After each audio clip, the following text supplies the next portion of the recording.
Hello and welcome to Back to the Book. It's time to relax and enjoy some of the finest literature ever written in English. You join us today halfway through chapter 4. If you have any sympathy for Scrooge, you might feel it for him now as he encounters the ghost of Christmas yet to come, a fearful creature. He's looking for some tenderness associated with death, and he will find out whether or not he finds any. Are you sitting comfortably? Then I'll begin. The phantom spread its dark robe before him for a moment, like a wing, and withdrawing it, revealed a room by daylight, where a mother and her children were. She was expecting someone, and with anxious eagerness, for she walked up and down the room, started at every sound, looked out from the window, glanced at the clock, tried, but in vain, to work with her needle, and could hardly bear the voices of her children in their play. At last, the long-expected knock was heard. She hurried to the door and met her husband, a man whose face was careworn and depressed, though he was young. There was a remarkable expression in it now, a kind of serious delight of which he felt ashamed and which he struggled to repress. He sat down to the dinner that had been hoarding for him by the fire, and when she asked him faintly what news, which was not until after a long silence, he appeared embarrassed how to answer. "Is it good?" she said, "or bad?" to help him. "Bad," he answered. "Are we quite ruined?" "No. There is hope yet, Caroline." "If he relents," she said, amazed, "there is? Nothing is past hope, if such a miracle has happened." "He is past relenting," said her husband. "He is dead." She was a mild and patient creature, if her face spoke truth, but she was thankful in her soul to hear it, and she said so, with clasped hands. She prayed forgiveness the next moment, and was sorry, but the first was the emotion of her heart. "What the half-drunken woman who I told you of last night said to me when I tried to see him and obtain a week's delay, and what I thought was a mere excuse to avoid me, turns out to have been quite true. He was not only very ill, but dying then." "To whom will our debt be transferred?" "I don't know, but before that time we shall be ready with the money, and even though we were not, it would be bad fortune indeed to find so merciless a creditor in his successor. We may sleep tonight with light hearts, Caroline." Yes, soften it as they would, their hearts were lighter. The children's faces, hushed and clustered round to hear what they so little understood, were brighter, and it was a happier house for this man's death. The only emotion that the ghost could show him, caused by the event, was one of pleasure.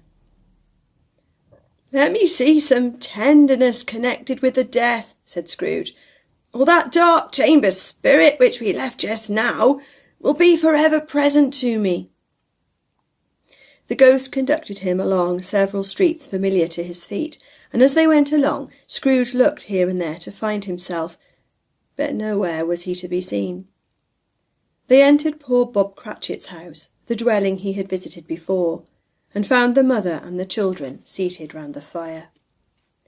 Quiet, very quiet. The noisy little Cratchits were as still as statues in one corner, and sat looking up at Peter, who had a book before him. The mother and her daughters were engaged in sewing, but surely they were very quiet.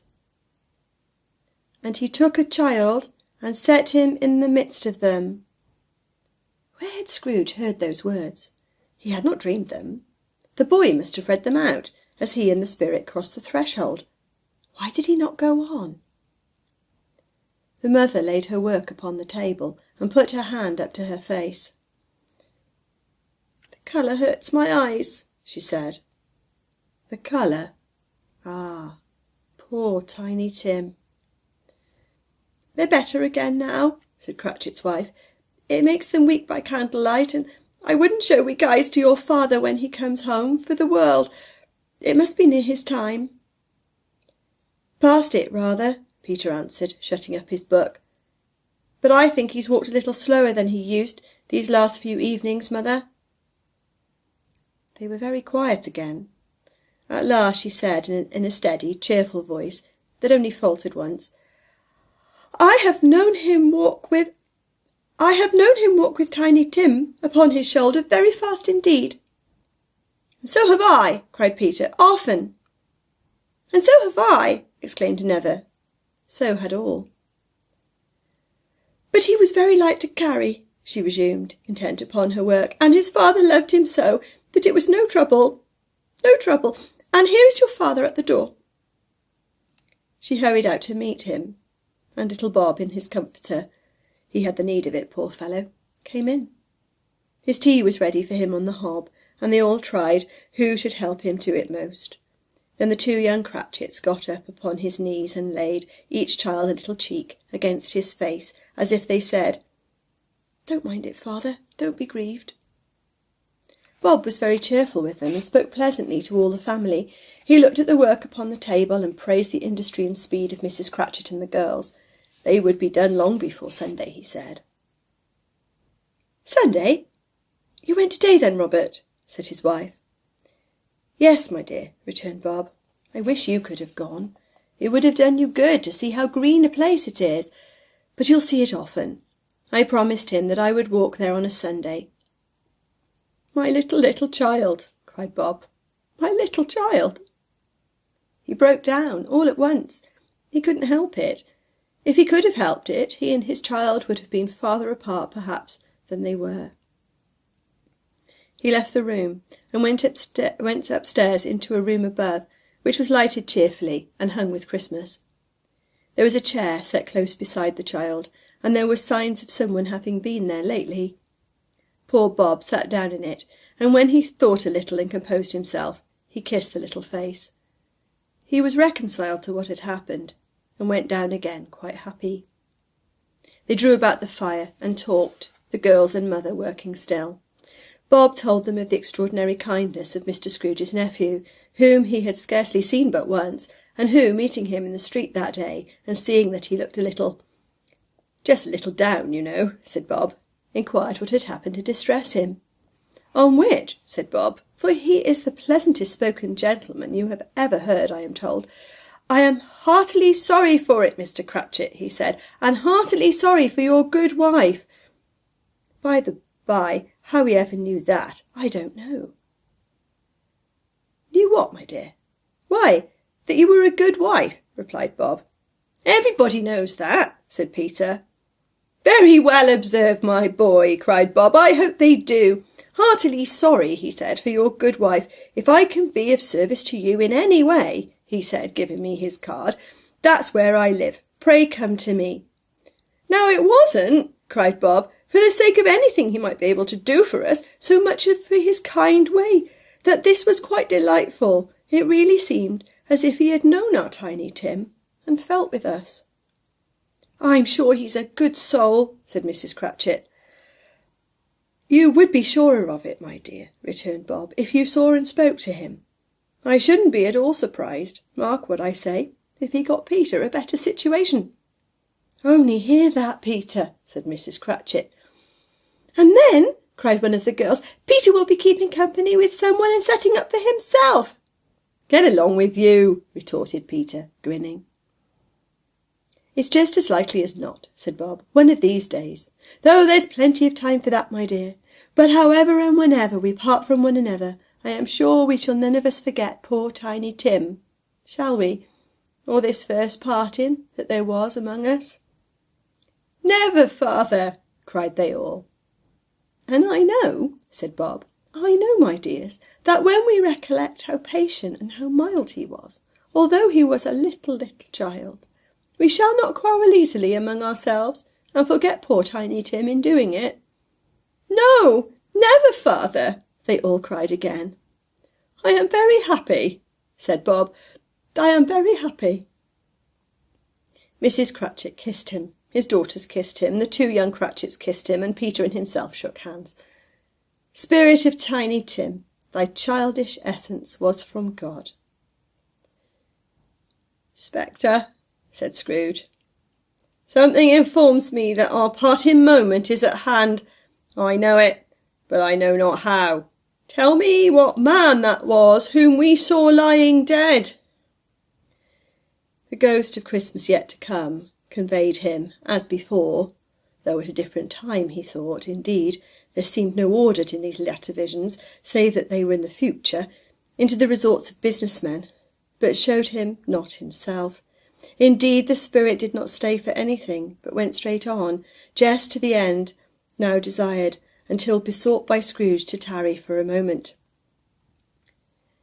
"This court," said Scrooge, "through which we hurry now, is where my place of occupation is, and has been for a length of time.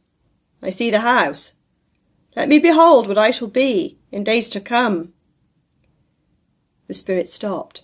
The hand was pointing elsewhere. "The house is yonder," Scrooge exclaimed. "Why do you point away?" The inexorable finger underwent no change. Scrooge hastened to the window of his office and looked in. It was an office still, but not his. The furniture was not the same, and the figure in the chair was not himself. The phantom pointed as before.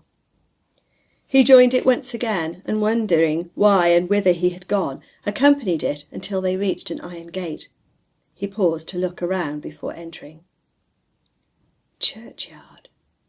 Here, then, the wretched man whose name he had now to learn lay underneath the ground.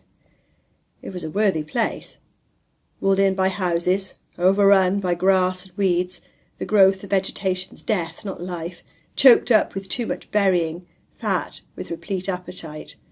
A worthy place. The spirit stood among the graves and pointed down to one. He advanced towards it, trembling. The phantom was exactly as it had been, but he dreaded that he saw new meaning in its solemn shape.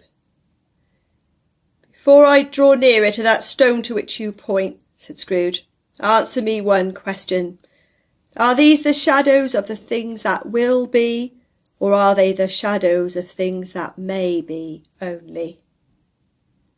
Still the ghost pointed downwards to the grave by which it stood. "Men's courses will foreshadow certain ends, to which, if persevered in, they must lead," said Scrooge. "But if the courses be departed from, the end will change. Say it is thus with what you show me." Spirit was immovable as ever.